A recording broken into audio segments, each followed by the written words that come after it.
Welcome to FIT's Machine Shop. We are here to not only help you build your projects, but really our number one concern is your safety, to make sure that you're using the equipment properly. Whether you're doing this as a refresher or you're going for recertification, if you're not sure about how to use any piece of equipment, any tool, please just ask us. We're here and we're willing to help. Okay, as soon as you walk into the shop, you are now adhering to shop rules. Rule number one is you have to have your proper shoes and safety glasses. They go on immediately, they're right hanging on the wall. I also choose to use earplugs. There's no horseplay. There's no talking on the phone. We are totally focused on what we're doing and paying attention to the equipment when we're using them. And any questions, again, just ask any of us. Before operating any piece of equipment, equipment moves, spindles turn. Our long hair is tied up, our sleeves are rolled up or tied tight, shirts tucked in, no big necklaces hanging out. Safety is number one concern. Next thing you do when you come into the shop, you come over and you scan your student ID card. Swipe your card. It will print out a label. It will only print out a label if you're certified and if your certification is current. Your label has to be placed somewhere on your body that is visible to us. That way when we scan the room, we see everybody's labels and we know that everyone's certified that's operating equipment. If your certification is not current, you have to come see us and you'll sign up for a recertification class. Recertification requires you watch a video, a safety video. We go over the shop rules and you take a test. Okay, here we are with the belt sander.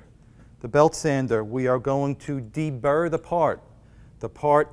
This particular part was saw cut. There are sharp edges on it. I can feel them with my fingernail. My fingernail is catching.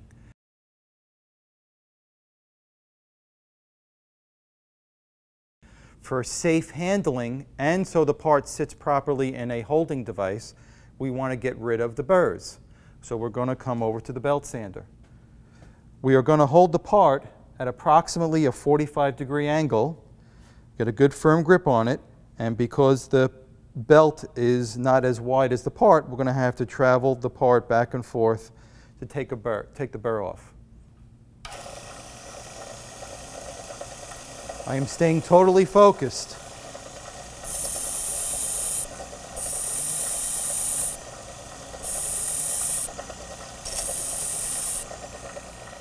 Burr is gone. Burr is gone. Shut the machine off, and then we're done. Okay, here we are at the drill press. Here is our part. It is already deburred. There's no burrs on it. Another reason why we want to make sure the part is deburred is so that the part sits properly in the work holding device. In this case, we're using a vise. If there is a burr on it, exaggerated, the part is going to sit crooked, and we're not going to be drilling our hole square to the top surface. Okay? The other thing we have to pay attention to is that the sides of the part are parallel, so that when it sits in the vise, it's being squeezed properly. We are making sure that the vise is clear and clean of chips and that the table is clear of chips. Again, if there's chips, if it's sitting on chips, the part is going to sit crooked. Okay, we put our part in the vise and we make it tight, tight.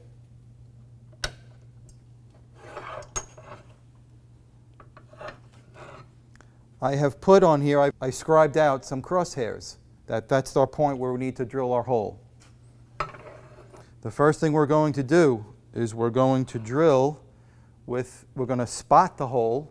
It creates a little location so that this drill bit doesn't wander. It follows the spot. We're using a center drill right now. We're loading the center drill into the chuck, tightening it with the chuck key.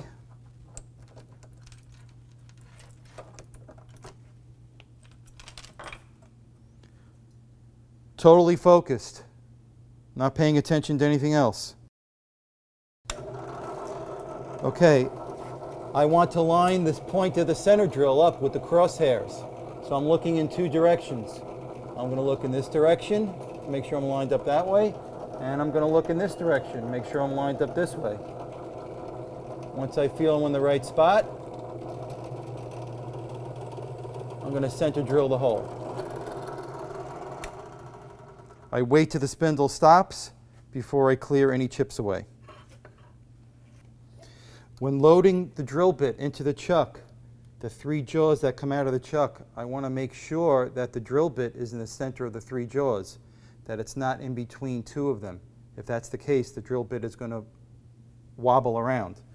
So I'm looking, making sure that the drill bit is centered to the three jaws. And I tighten the chuck. We've spotted the hole already. So the drill bit is going to start in the proper location. It's not going to wander off. Turn the spindle on. I want to get a firm grip in my left hand, yet allowing it to center itself to the hole. Once it's there, I'm going to just commit and go. I am going to peck drill, going to go approximately 1/8 down at a time. That way the chip breaks and I allow coolant to get back in the hole. We're using coolant. It cools, lubricates, and flushes the chips away. So I am peck drilling. Come all the way out, do another spritz of coolant. When you feel the drill bit starting to break through, you don't peck anymore. You continue all the way through, slow and steady.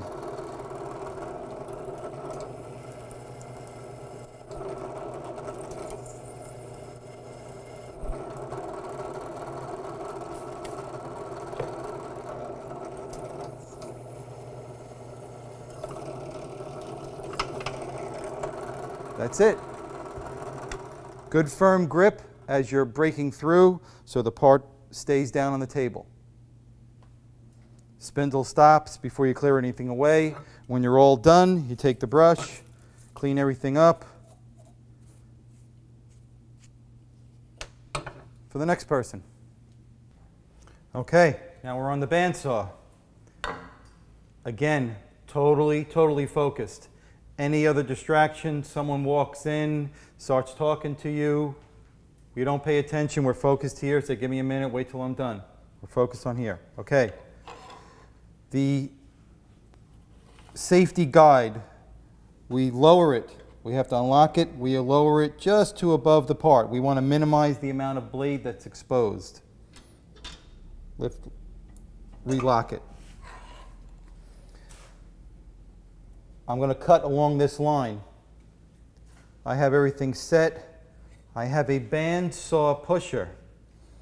This allows me, when I start to get close to break through, that I don't have my fingers there when I'm breaking through, that I push with this right where the location and where I'm cutting, and I push, and it's okay if the bandsaw cuts into this. This is just a sacrificial piece of wood. Okay, I have it lined up. The bandsaw will make slight curve cuts, but not so extreme. You can't really force the blade. Okay, everything's clear, table's clean, I'm all set to go. Power on. I want to keep my fingers a couple inches away. I'm going to start cutting. And I walk my fingers back.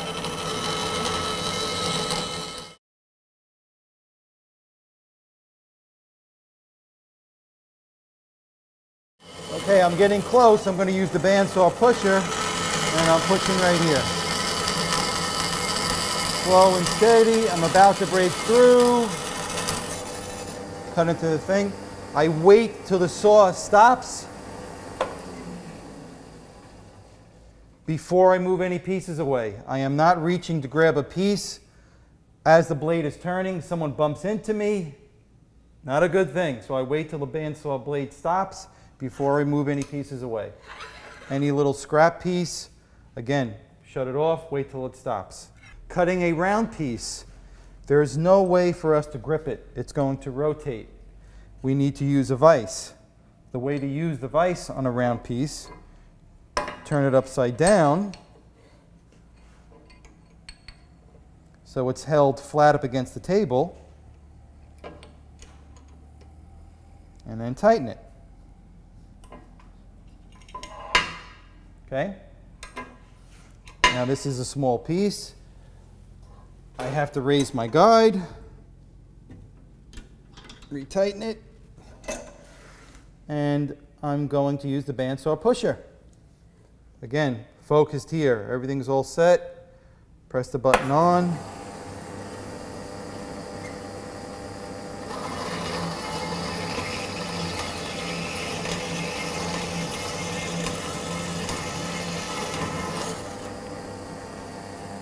Shut it off, wait till the blade stops. I'm done. Clean it off.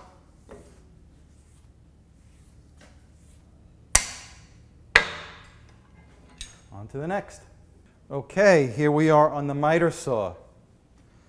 First of all, the piece that you're working with has to be big enough for you to be able to hold firmly. It can't be a small, tiny piece. Your hand's going to be too close to the blade. Totally focused right on here. We put the saw up against the fence. Line up our cut line to the blade. Make sure we look okay. We have a good firm grip. We're holding down up against the face and up against the fence in the back. Totally focused.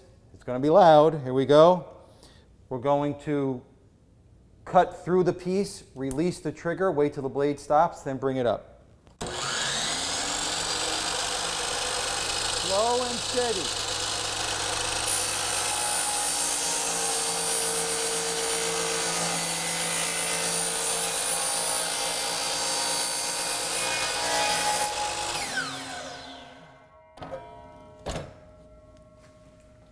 That's it with that. Okay, I hope this has been a good learning experience for everybody. I hope that you've understood everything. Again, any questions, please come to any one of us and ask. We want this to be a safe environment and make sure that your projects are done the way you want them to be done, but that safety is the number one concern. Thank you and good luck.